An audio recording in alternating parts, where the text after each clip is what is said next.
రాష్ట్రంలో గతంలో ఎప్పుడు లేని విధంగా గృహ నిర్మాణ కార్యక్రమానికి ప్రాధాన్యతను ఇవ్వబడే విధంగా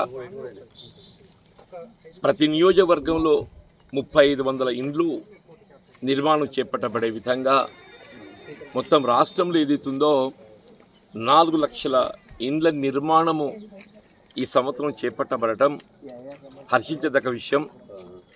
వాస్తవంగా తెలంగాణ రాష్ట్రం ఏర్పడ్డ తదుపరి గత దశాబ్ద కాలం బీఆర్ఎస్ ప్రభుత్వ హయాంలో గృహ నిర్మాణ కార్యక్రమాన్ని పూర్తిగా నిర్వీర్యం చేయడం జరిగింది.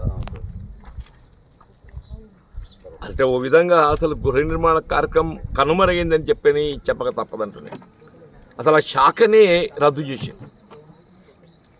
ఇవాళ ఏదైతుందో మళ్ళీ గృహ నిర్మాణ శాఖను పునర్నియామకం చేయడంతో పాటుగా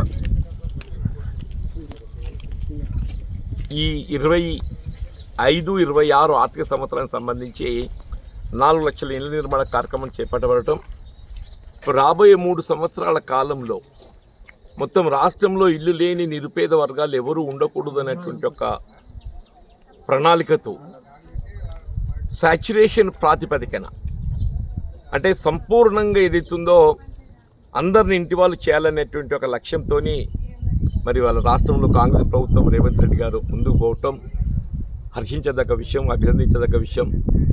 ఇలా ప్రభుత్వం ఏ కార్యక్రమం చేపట్టినా కానీ సాచ్యురేషన్ మోడ్తోనే రేషన్ కార్డుల జారీ కూడా మనం గమనిస్తున్నాం. మనం గత దశాబ్ద కాలంలో అసలు నూతనంగా రేషన్ కార్డు మంజూరు అనేది చేపట్టబడడం జరగలేదు.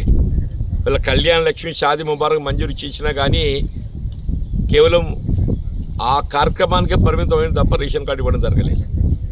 ఇప్పుడు ఏదైతుందో రేషన్ కార్డు లేని వారు ఎవరైనా కానీ ఏదైతుందో అర్హత ప్రాతిపదికన సంపూర్ణంగా సాచ్యురేషన్ మోడ్తోనే రేషన్ కార్డులు మంజూరు చేయడం జరిగింది.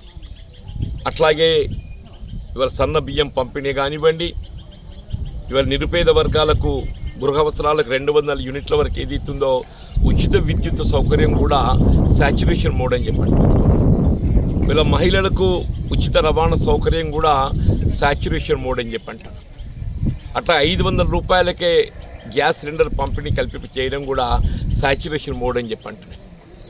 ఇవాళ దేశంలో ఎక్కడ లేని విధంగా తెలంగాణ రాష్ట్రంలో ప్రభుత్వం అమలు చేతలు పెట్టే సంక్షేమ కార్యక్రమాలు ఏవైనప్పటికీ కూడా సాచ్యురేషన్ మోడ్ సంపూర్ణంగా అందరికీ అర్హత గల వారికి అందరికీ చేయాలనేటువంటి ఒక లక్ష్యంతో ముందుకు పోవడం జరుగుతుంది.